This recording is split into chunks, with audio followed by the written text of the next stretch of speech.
So, thank you very much, everyone, for having me here again, especially to Professor Manori, Professor Kolita, and my good friend Anoja, who first brought me to the Servants of the Buddha. I'm very grateful and happy to be a part of such a wonderful society, and a society that is doing so much of service to the sustenance of the sasana. So thank you so much. I chose this topic today for a couple of reasons, and I thought might be good to mention the reasons. But before that, let me just give you a very quick summary of what this is. Most of us would have learned this at school. We famously called this the Atalodahama, right? The 8 worldly winds. So the ups and downs of life, right? So what kind of ups and downs, if we just very casually look at it, imagine that at work, you get a promotion and that's great, right? So you are happy. And later you are getting criticized or you lose the job. And these things we have seen happen again and again. Or an artist will work on a painting for months and then it's brought to the public and everybody admires it. But later somebody criticizes it and suddenly you don't have the following that you had on it. Yeah. Or maybe you open a small business and initially it flourishes, a lot of customers, a lot of good feedback, but then something in the economy changes and suddenly lose the business altogether. So we have seen this kind of thing again and again. And when it happens to us, that is when it becomes an issue, right? When it is happening to somebody else, we of course have sympathy and empathy. But when it happens to us, we tend to think, why me, and so on. So I would like to explain why this topic and why now. The way my, I would say, teachers and masters of meditation of the Dhamma path, how they introduced me to practice is to be in the moment and try to understand what's happening in the moment. So when I come across some bad fortune, just like your good fortune, some bad luck in life, sometimes I try to understand why is this happening, right? Like any normal human being, I will ask the question, why me? Why is this happening to me? And often I am, when I discuss this with friends or so, many are quick to point out karma in this, right? And sometimes if what has happened is really bad, people might even go on to say things like, when you observe your this life, maybe you can't see anything that caused it, but maybe in your past lives, right? So things like that. Now, I have not been much of a fan of this kind of thinking because that doesn't give you something tangible, right? So recently when I was going through something that was happening and I was unhappy and thinking, why is this happening? And I even went the karma route and I was thinking, so maybe I had done some past karma and as a result I'm suffering. I didn't find peace in it. And I felt, no, there must be a better way to try and relate to this. And I remember that Alodahama, but again, for many of us, what I call quote unquote born Buddhist, how we came across Buddhism was because we were learning it to pass an exam in school, right? So therefore, you pay just enough attention to answer a question paper, that's all. So I thought my understanding of Atalodaham is not deep enough to find peace. And then I started investigating it on the internet, right? Because the whole entire Sutra Pitaka is available. It's explained in multiple ways and by multiple sermons. And what I found gave me so much peace that I felt that this is such a lovely topic, such a lovely topic. It's something we need to think about every day because life's ups and downs are there every day. And it gave me so much solace that when Professor Manori asked me, what is the topic you would like? And I said this, and she was like, yeah, why not? So that is why I chose this. And when I thought about it, and when I was listening to the recording of last week's talk as well of Venerable Ajahn Sujato, where he mentioned that one mistake humans make is we think that we are not part of nature. We think nature is something we can control. It's something for us to command and to use the way we will. And that's the biggest mistake humans make. And the more you think that you're part of nature, there's nothing different in nature and you, it's easier to accept that ups and downs are also part of nature. Sometimes there's really no reason why something is happening. And to accept that, I found is much more peaceful than to think that I'm getting punished for something that happened maybe 4 or 15 births ago. So let us take it one by one and see how we unpack this. So the 8 we know it is Labha, Labha, Ninda, Prasansa, Sapa, Dukya, Sayasa, right? And if we tell it in English, then it is this is the thing when you study it in one language and okay, there we go. So gain and loss, Labha, Labha. Fame and disrepute, Yasa, Ayasa. Praise and blame, Prasamsa and Ninda. Pleasure and pain, Sukham and Dukkham, right? So these are the 8, and it's in 8 couples.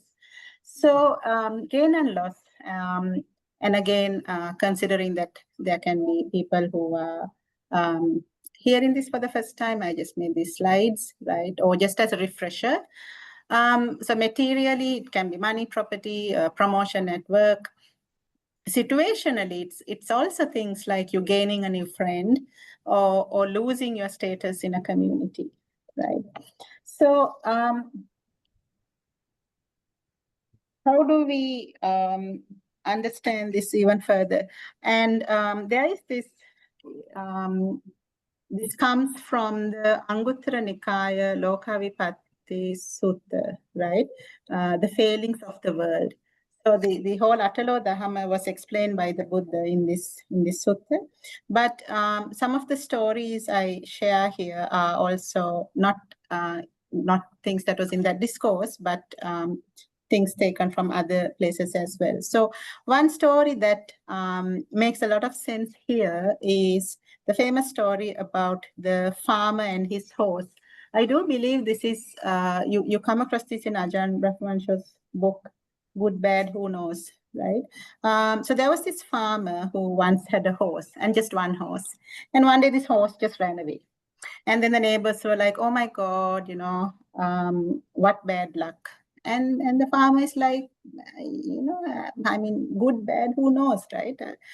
And then a couple of days later, the horse returns with some friends. Some wild horses follows this horse back, and those horses live in the farmer's farmland. So farmer suddenly, who lost one horse, suddenly gained 3 or 4 additional horses. And then the neighbors are like, oh my God, you are so lucky. And then again, the farmer is like, good, bad, who knows, right? Now, the farmer had just one son, and he started breaking in the horses, right? And in doing so, one of the wild horses was quite wild and tossed him out, and the son broke his leg. And then the neighbors were like, oh, it's such misfortune. You have just only one son, and now he has broken his leg. And then again, the farmer is like, good, bad, who knows, right? Then a week later, here comes the army, because the king has ordered all young men to be enlisted in the army to fight a war with the neighboring country. And of course, the sergeant leaves the boy behind because he has broken his neck. Again, the neighbors are like, oh my goodness, you're so lucky, right? Again, the farmer says, good, bad, who knows? Yeah. So this is a story that is actually not in the sutra, of course, but often referred to by Buddhist teachers. Now, look, I mean, in real life, most of us, I don't think, can be like the farmer, right? We of course, we get joys when there's a gain, and then we get stressed when there is a loss, right? However, I think what we need to remind ourselves is the three characteristics of the world, right? Things are impermanent; they're constantly changing, and anything that is constantly changing cannot give you happiness. And there is the whole principle of non-self, right? Anitya, dukkha, anatma. So the whole impermanent is what we need to keep in mind, and to have that perspective. Sorry, so I have here Buddha's advice. What is Buddha's advice? Be mindful, right? Be mindful when there is a gain, and when there is a loss, right? Especially that this remember the bigger picture. Now, sometimes when we lose something, I remember my first meditation teacher, the most venerable Homagama Konnanyatero, who has passed away now. He always used to say, keep your losses at a minimum. When you lose something, don't lose your head as well, right? Because let's say we lost what is something valuable. We can, let's say you lost your phone, right? I mean, that's very, very valuable and precious. And then you will be so upset about it, right? Because one is the price of it, then the inconvenience of it, and then the whole regret about how stupid was I, why was I not more careful with it? When it all comes, it's triple the loss, right? So he always said, when you lose something, make sure it's just the material value only. Don't lose your head and heart over it, right? So remember in the bigger picture. And developing this equanimity where you can handle things with perspective and grace. And the more you reflect on this, it starts getting built inside, right? That inner transformation starts happening. While it might not be a perfect transformation, it definitely helps to reflect on it. Yeah. So, so that is on the gain and loss, labha, alabha, right? Let's look at the yasa, ayasa, fame and disrepute. So what does this mean? This is about our reputation, how others see us. Now, this is something that really bothers us, isn't it? How others see us, what do they think about us, right? We all want to feel respected and admired by society, and we get really upset when we realize that somebody dislikes us, or we have lost our standing in society for whatever the reason, right? So so for the best examples here is to think about what the Buddha faced himself. And whenever I feel that my reputation has got damaged, or somebody is talking bad about me, and it's very painful, and some gossip is happening, somebody's talking behind my back, and that is so painful, I always then remember the Buddha, right? He's the most, if you look at it as a human being, the best, right? You could call him the best human being in the world, and also he has practiced for births in samsara, so he would have so much of merit with him as well, and all the good things he did far exceeds what we could do ever, right? So such a person also faced a lot of disrepute, right? And then you wonder, like, who are we? Yeah.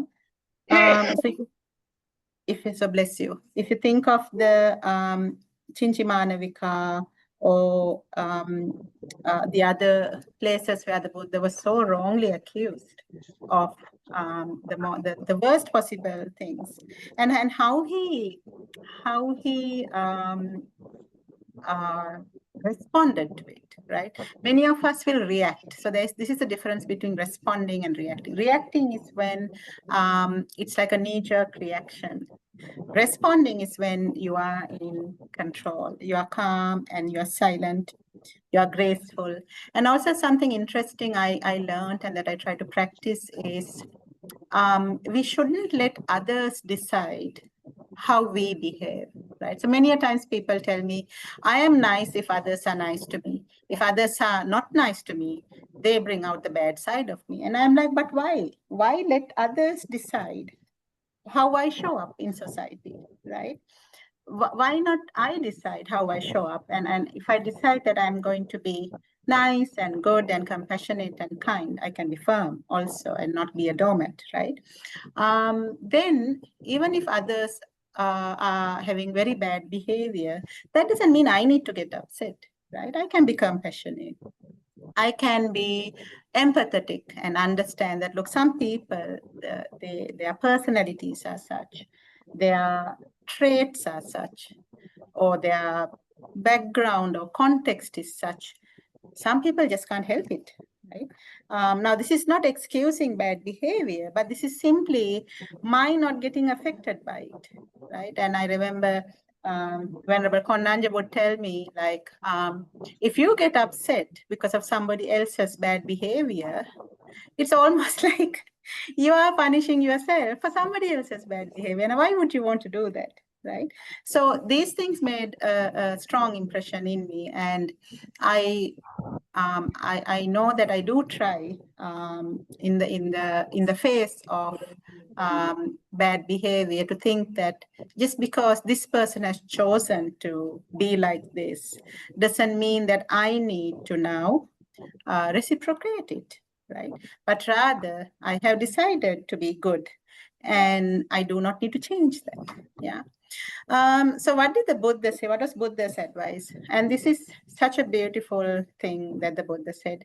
He said, there was not in the past, there is not in the present, and there never will be anyone in the future who is only criticized. Sorry, can you put yourself on mute? I can't see because I am sharing the screen, so I can't see. Please put yourself on mute. So what the Buddha said was about criticism and praise. There was not in the past, there is not in the present, and there never will be anyone in the future who is only criticized or who is only praised.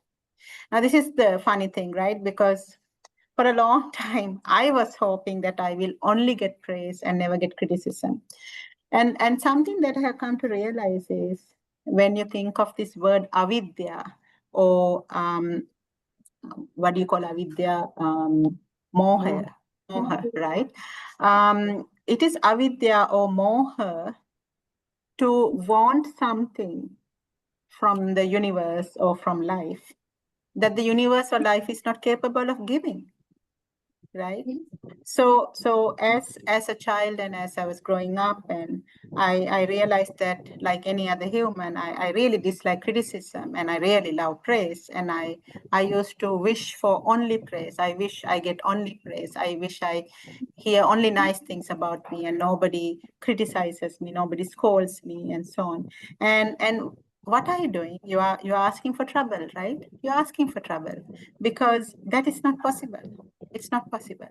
However, if you understand that just like the sun is rising in the morning and going down in the evening, praise and criticism, fame and disrepute, this is just part of life.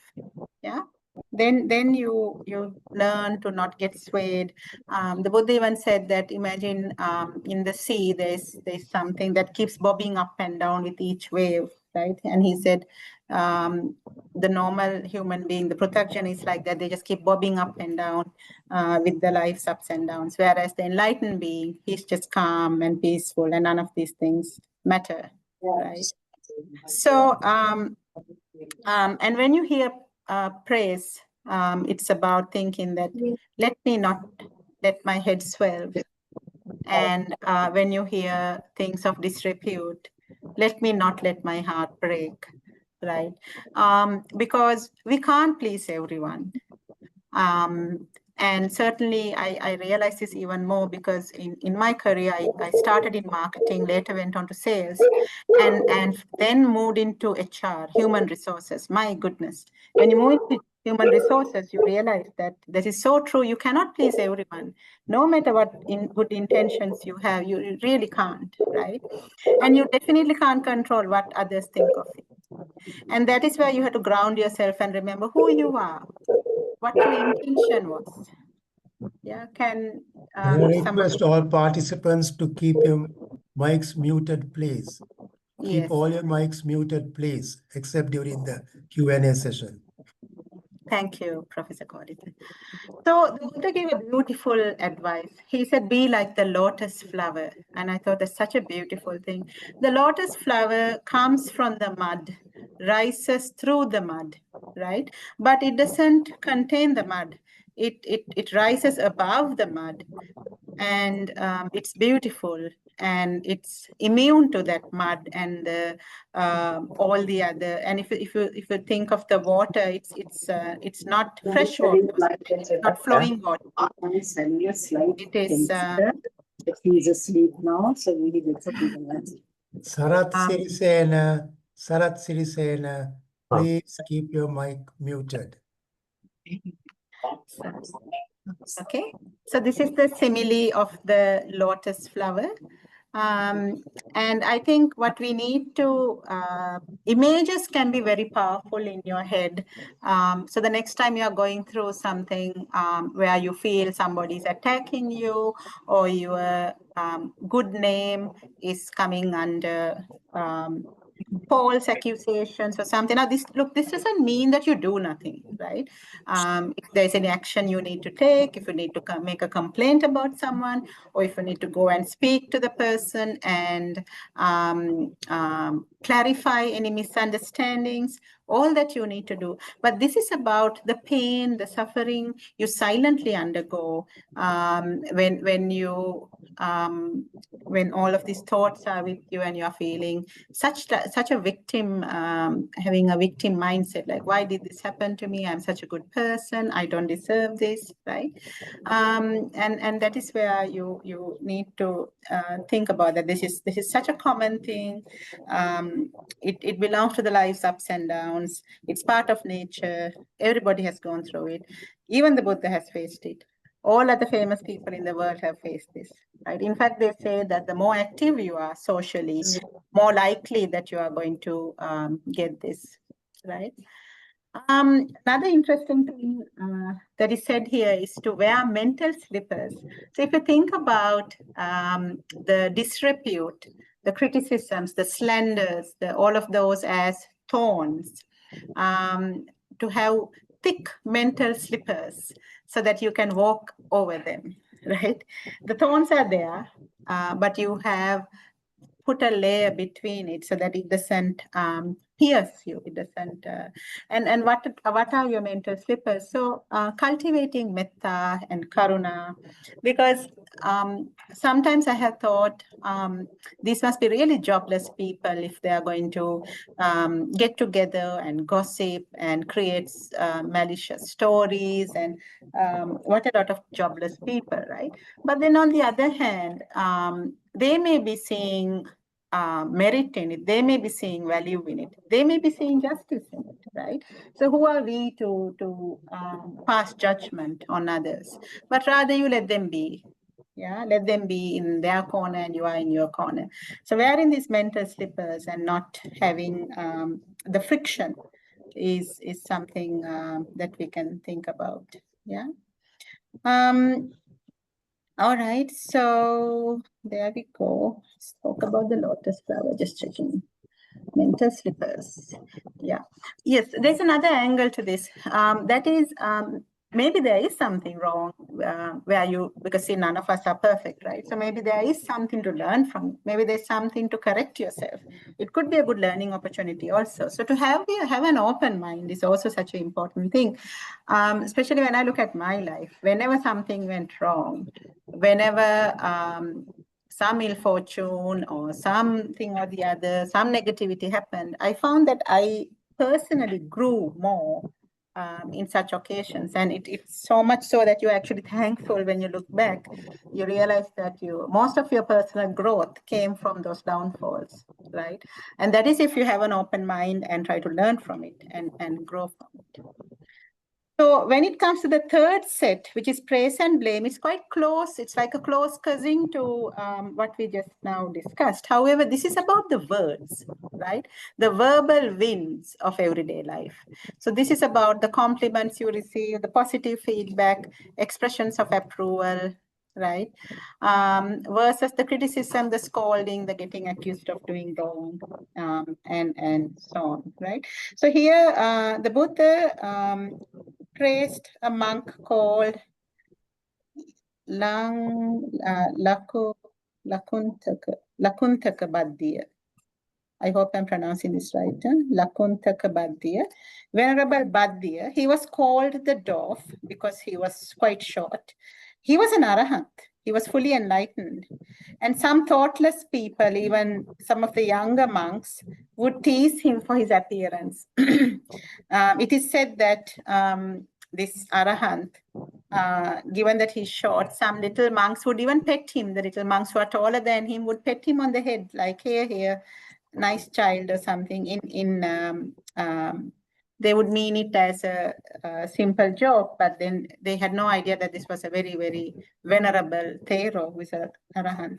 Now, this monk, given that he would have experienced this all his life, and most likely growing up, he would have got thoroughly bullied about this. So he would have developed some unshakable equanimity. And this is what the Buddha praised, because the Buddha said, look at Venerable Baddiya, right? He's like a mountain, he's like a rock, right? Nothing shakes him, right? And that is a quiet inner confidence, right? It's an inner confidence about you know who you are, and you really don't care about these thoughtless things that others are doing to you, being unmoved and being serene, right? And this is where the Buddha said, be like a rock, unshaken by these verbal winds. Be kind and graceful amidst scolding and slander, right? Now, many of us can become very reactive, and I know I am, right? Because praise makes us happy and also a bit proud, right? I don't think any one of us can say that it doesn't. And of course, blame makes us feel angry and hurt. And the moment we are blamed, we jump to defend ourselves, right? A modern metaphor that is used is don't pick up the phone. That is, when somebody is angrily blaming us, we have a choice. Are we going to pick up this phone or not? Right? It's just a metaphor to say that when somebody is angry, don't engage in a fight. I remember my grandmother, my late grandmother, used to tell me, especially, she would give advice to young couples who were just married. She would always say, the only way to ensure a marriage continues blissfully is when one party gets angry, the other party has to let that person have their turn. You need to take turns getting angry. You both cannot get angry together, because if you both get angry together, it's going to be a war, right? Nobody's going to give an inch. But whoever gets angry first, the other party has to think like, okay, this round is his or this round is hers. Yeah. And I recently told this to a newly married friend, and he was telling me that it's actually quite useful. He thinks, he reminds himself that whenever the spouse gets angry first, that this round is hers, not mine. So we also remember that there was once a Brahmin who came and scolded the Buddha just like that. He just came and just started scolding cold turkey with no explanation, nothing. And when he was done, and when the Buddha could see that he's done, the Buddha asked him, tell me, Brahmin, if somebody comes to your place with presents, with gifts, and for whatever the reason you don't accept the gifts, what happens to the gift? Then the Brahmin said, then the person who brought it has to take it back. And then the Buddha said, so Brahmin, I do not accept what the verbal gift you gave me now, so you'll have to take it back, right? So this shows the power of equanimity, the power of kindness and gracefulness, and that is something we can aspire for.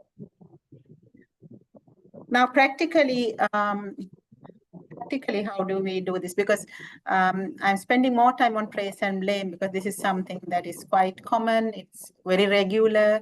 Others do this to us and we do this to others as well, right? Especially the blame part.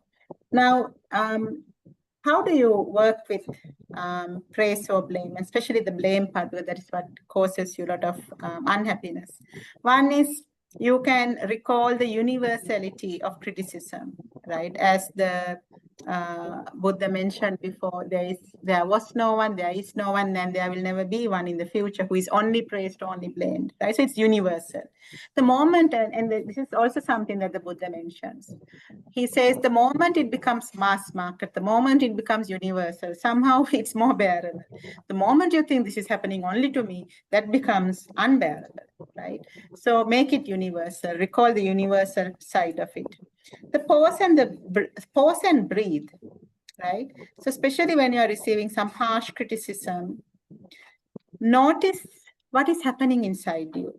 Notice the urge within you to retaliate, right? Notice what feeling hurt is like, because this is where the body sensations, observing body sensations, can become very, very useful. Yeah.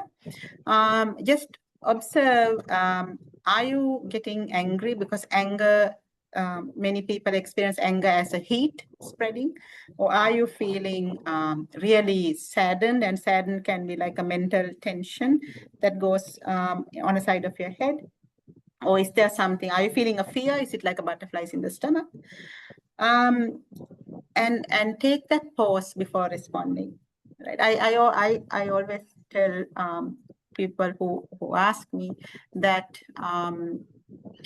if you are, if somebody is scolding you, best is to keep quiet for the moment for two reasons. One is anger was defined by the Buddha as temporary insanity. And scientifically also it is now being understood as anger is in the lines of temporary insanity, right? So if somebody is temporarily insane, there's really no point engaging the person in a logical conversation. That is number one. Number two is because we are unenlightened beings, when somebody is being harsh towards us, there is an anger that is brewing within us as well, which means we are also now getting temporarily insane. Imagine one insane person trying to have a conversation with another insane person. It's really not going to end well, right? Whereas what is required is to keep a pause, to keep a space, and to come back to it, because at the bottom here you see I have written, don't be a doormat. But this was also something very interesting that I heard recently. There was a Dhamma discussion, and in that a young person asked, in my workplace, sometimes I get scolded, sometimes I get wrongly accused, and that really irritates me. What should we do? And so then somebody advised, it's a good opportunity to practice metta. It's a good opportunity to practice equanimity, right? And then another person objected and said, but hey, hang on. Don't be a doormat as well, right? So this is where you have to use your wisdom. Don't be a doormat, because that is also a possible environment. Is it an abusive environment, for example? And this person who advised in this way went on to say that many people who are practicing the Dhamma, because they're keen to practice it, they feel that, okay, this is an opportunity for me to observe my thoughts, my sensations, and keep my anger down and so on. But in that process, two things can be happening. One is if it can be giving the other person's bullying traits to come up, because if they realize that no matter what, you are going to be passive, and all humans have bullying traits in them, and this can bring out those bullying traits in those person. And also it could be where you are getting used to being in a toxic environment, and without you realizing, you have you are in an abusive environment, and over a period of time, you can lose your confidence. You can lose your personality, the stronger traits of your personality, and it can be quite damaging as well. So here is a place, and I thought that was a very good point that was brought by this person. So what the person said is, look, whatever that's going on in your work environment, if it is not an everyday thing, then that is fine. But if it is regular, you may want to ask yourself, is this an environment I want to be in? Because it is abusive. So the lady who was advising, she said, you need to be able to call out abuse to be abuse, right? And don't be a doormat. So I think this is where you have to use your wisdom as well, right? While somebody is blaming you for something, recalling universality, pausing, taking what is useful, staying grounded in your intentions, all that is good. So why the third point here, take what's useful, leave the rest. Not all blame is bad. Sometimes it carries a lesson, right? We can think, and this is something I do a lot. Is there any truth in this feedback? And I am happy to say that wherever I have got scolded in my life, my entire life, I have never come across a moment where I was scolded in vain, where I can say that this is 100% incorrect. I have always had something to do with it, right? I always recognize that, yes, I have a contribution in it as well. Now, how big is the contribution? That varies, yeah. But I can never say that I had zero to do with it. So there is always some learning in it. However, in the manner it was said, in the hurt or the pain it was caused, those are things you can have a conversation and say, like, look, I do agree that, you know, I something I said or did is incorrect, but I do not appreciate the way it was said, or where it was said, or in whose presence it was said.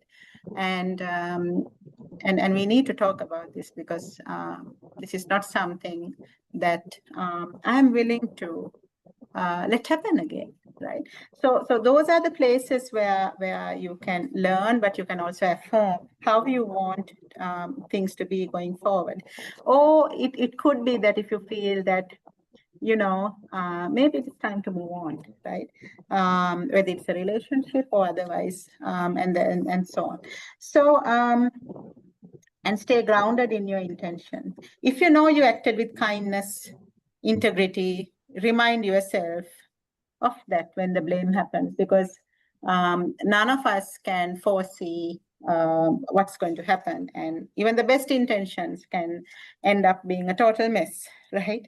So when you are blamed, it's good to remind yourself of those intentions, and when praised, recall that I need to be humble, because I probably also got lucky in this instance, right?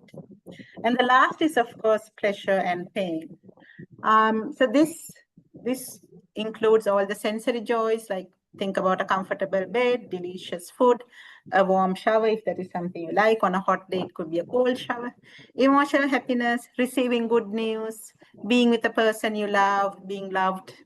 Physical discomfort, illness, right? These days, there's so many flus going around, chikungunya, dengue, influenza, and they're all complaining about joint pains and so on. So it's a lot of physical discomfort, injury, right? Toothaches, and emotional pain like sadness, anger, heartbreak, anxiety, stress, and all of those things. Pleasure and pain in life, right? So we know that mostly how do we react to this? Mostly it is, why me? This is awful. It shouldn't happen. And I remember there was this question asked once in a Dharma discussion: why do bad things happen to good people?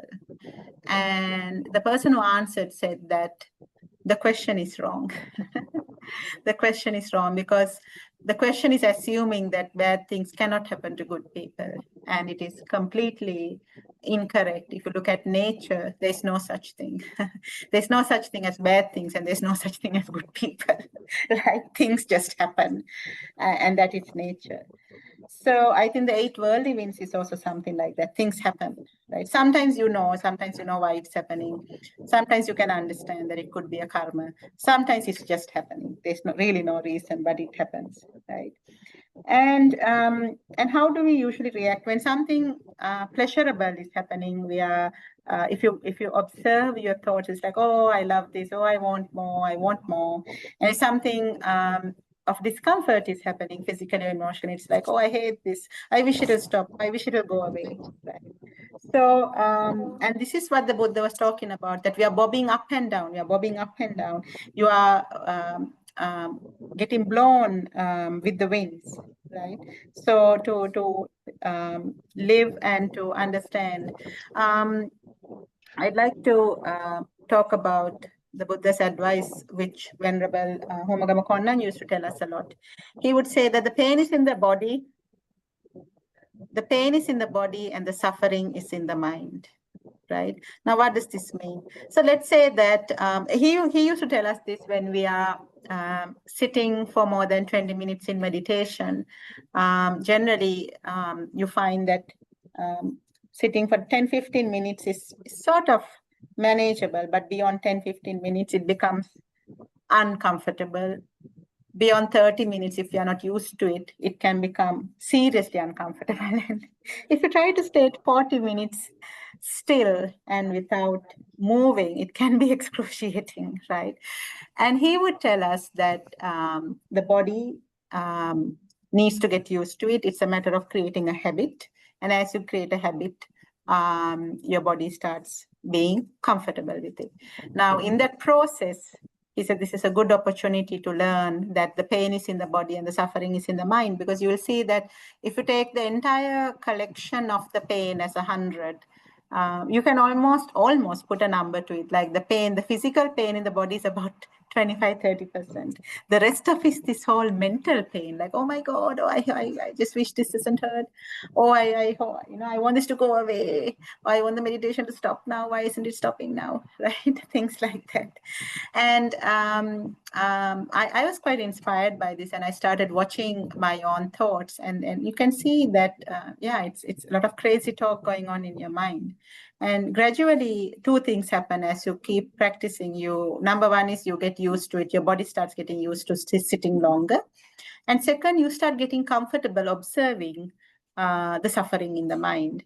And thirdly, if you are patient enough, just like everything will arise, change, and pass away, so does the pain, so does the soreness, the mind irritations. And this whole this misunderstanding of reality is to think that something is happening to you, something should not happen to you, and that whole misunderstanding of reality, right? I think this brings us to a good place where we can now practice this, right? So let's practice. There are 2 practices that I would like to do. So we'll just take about 5 to a few minutes to practice, and then we'll open up for questions, right? But before we go there, so let me just summarize what we learned today. So today is about understanding that there are ups and downs in life, and whenever we feel so what is interesting is what is it that we are looking for? We are looking for peace and happiness in life, isn't it? So whenever we are not feeling peaceful, whenever we are not feeling happy, we can ask ourselves, is one of the 8 winds affecting me right now? Right? Whenever you are not happy, whenever you are not peaceful, you can ask yourself, is any one of these 8 winds affecting me right now? And if so, you recognize the wind, name it, label it. Yes, this is blame, this is criticism. Yes, right? So name it, label it, and reflect on impermanence. This too shall pass, right? Find the middle ground. If somebody's praising you, oh, that's nice, that's interesting, but I mustn't get carried away with it, right? Or if somebody's blaming you, you can think, interesting, as I'm hearing this blame, there's a bit of heat getting generated. Is this anger? Right. Recall examples of equanimity, right? Remember role models, stories. Buddha is the best role model we can think of. Or other people we have seen who are like a rock, like that, the bhikkhu we spoke about. Bhikkhu Baddiya, right? Definitely a role model. Yeah. Can I be like Bhikkhu Baddiya? Ground yourself in the present. Like Ajahn Rahman Shamdro says, the breath is your friend. The moment, anytime you're feeling unhappy or not peaceful, just come to the breath. And a few seconds or a few minutes of being with the breath just brings you back to peace, right? Cultivate equanimity in meditation and thinking like, may I be balanced, may I be at peace. And of course, ethical living by our values, integrity, compassion, and no matter what bad behavior we see in others, for us to decisively show up in the way that we wanted. Recently, a friend called and said, my daughter is really upset. She's a school kid. She studied really hard. Last term, she was the second in the class. She studied really hard to be the first. But instead, when the term test marks came, she's the fourth. And she was so upset. She threw stuff on the floor. She shouted at her mother. She stayed in her room for 2 days. And I was telling my friend, this is the new generation, right? They struggle to deal with the downs in life, right? Yes, of course, you can understand that as a child, you put a lot of effort, you have a target, but then you must also understand that as a human being, you can strive to achieve outcomes, but the outcome is not yours. The outcome is dependent on so many things. It is never yours. So I think today's children, I don't know whether they can understand this. And especially for my friend, I said, look, I don't think you and I, our generation, can counsel this generation. Best is to show her to a counselor who is trained in these things, because we'll probably get annoyed and scold the child, saying, seriously, dude, get your act together, right? But it's all about, it's all about being grounded with that reality and to understand that as humans, we can have ambitions, we can have targets, and we can strive. And if the outcome doesn't come, we strive again, we change something. Doing the same thing might not get you there. We change something and try again. That didn't work, try again, right? I have seen people who never give up on their ambitions, no matter what. And they finally get there. They get there in a year or in 10 years, but they get there. And that's the whole thing about being human, right? All right, so I have this image here of a tree. And as you can see, the roots are spread even far further than the tree itself, right? If you look at it in the picture. So it's a it's strongly embedded onto Mother Earth, right? And this is how we need to be, where our practice of mindfulness, practice of metta, practice of compassion, all helping us to be like this deep-rooted tree. So I'll invite you for this short meditation session. Sit comfortably, right? Sit comfortably. You can close your eyes if you like, or keep a soft gaze. And just adjust your posture so that your back is straight. You are not tense. Now, take a deep breath in. A deep breath in and a slow breath out. Another deep breath in and a slow breath out.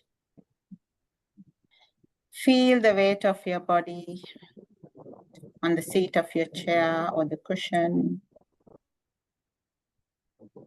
Notice the points of contact your legs on the chair, your feet on the floor. Let your shoulders relax. You can soften your face. And now here you are. You have arrived at the present moment. You have a simple intention of being present and being kind to yourself. Now just allow your breathing to settle into a natural rhythm. Pay attention to the breath.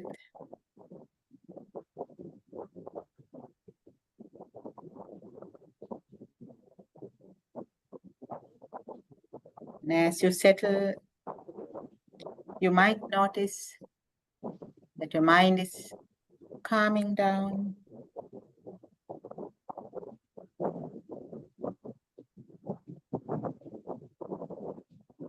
I'm assuming that most of you might be having a fan, especially if you're in Sri Lanka. Do you feel the breeze?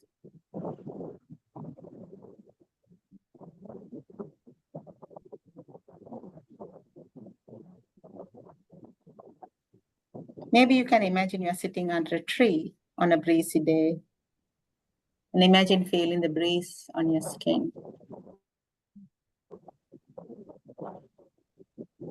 Because we spoke about the 8 worldly winds, we'll use this wind, this breeze as a metaphor. You're sitting under a tree and there's a breeze on your skin. Our task is to notice the breeze without getting blown away. Let's start with a pleasant experience. Focus on your breath. Now recall something recent that made you feel good. Maybe a small gain, like you received a gift, or you completed or accomplished a task successfully, and somebody gave you a small praise. Somebody said, good job, or thank you. Just bring a small example to the mind. Notice how it feels in your body when you remember that pleasant event. Do you feel a light warmth? Maybe a lightness, maybe a smile. Just observe those sensations.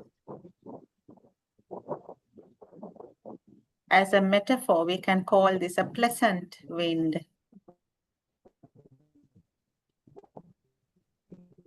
Now see if you can gently release it. Imagine this feeling. It's going to float away like a balloon. Let it float away. It's floating away like a balloon, and you come back to your breath. Gently breathing in, breathing out.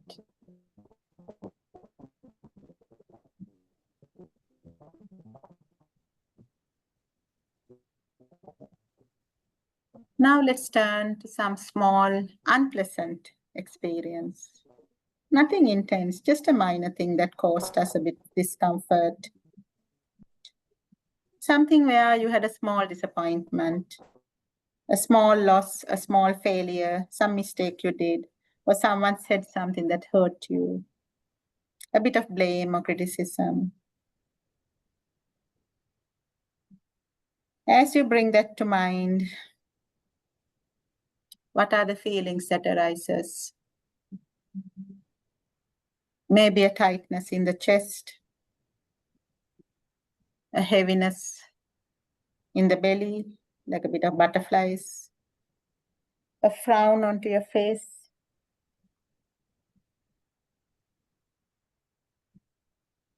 This is what an unpleasant wind looks like, feels like.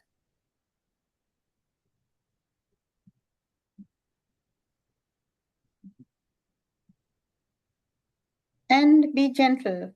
It's okay. I can be with this too. Wherever you feel a tightness, see if you can relax it. Gently relax. Can we let it go like the balloon? Can it all get into that balloon and drift away? The unpleasant wind also drifting away. Up, up and above. Come back to the breath. The calm and peacefulness of the breath.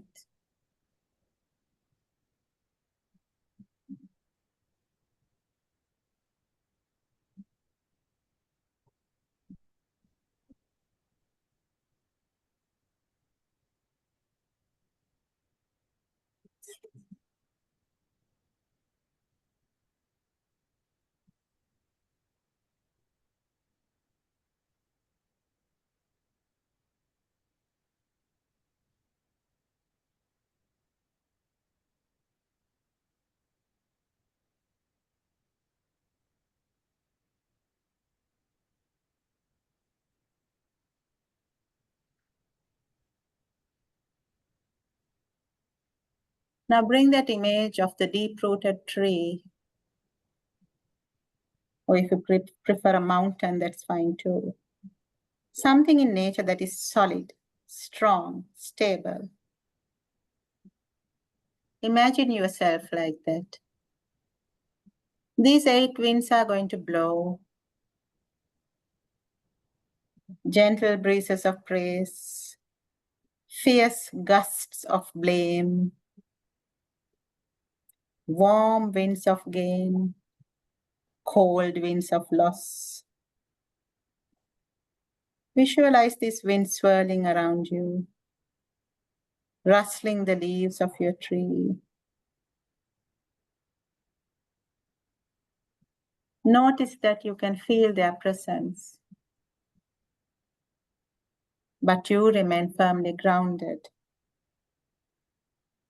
because you know that these are impermanent. This too shall pass. This too shall change.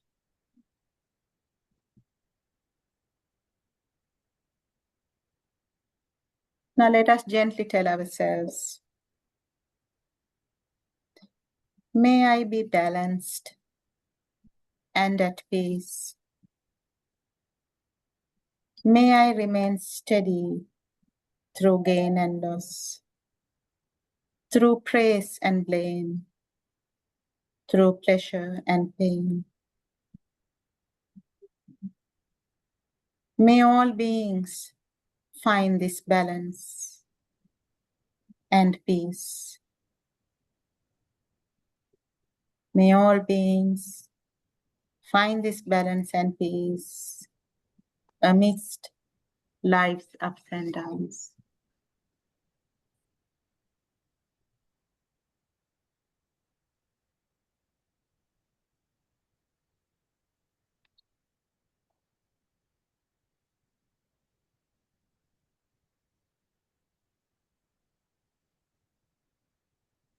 Stay with the breath. Just notice what you notice. In this present moment, we may notice sounds. Your body will feel various things.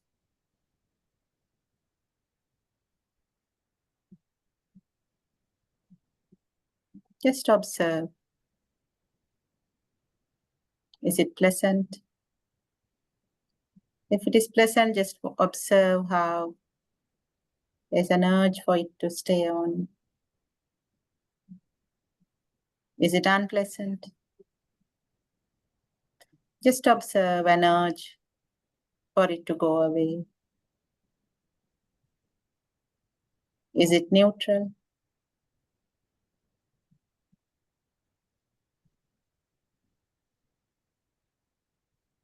Stay with the breath.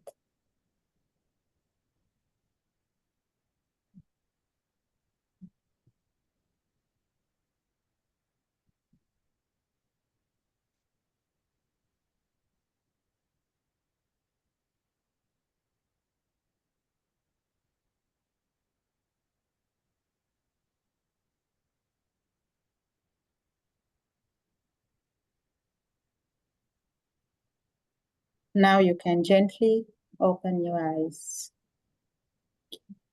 Sadhu, sadhu.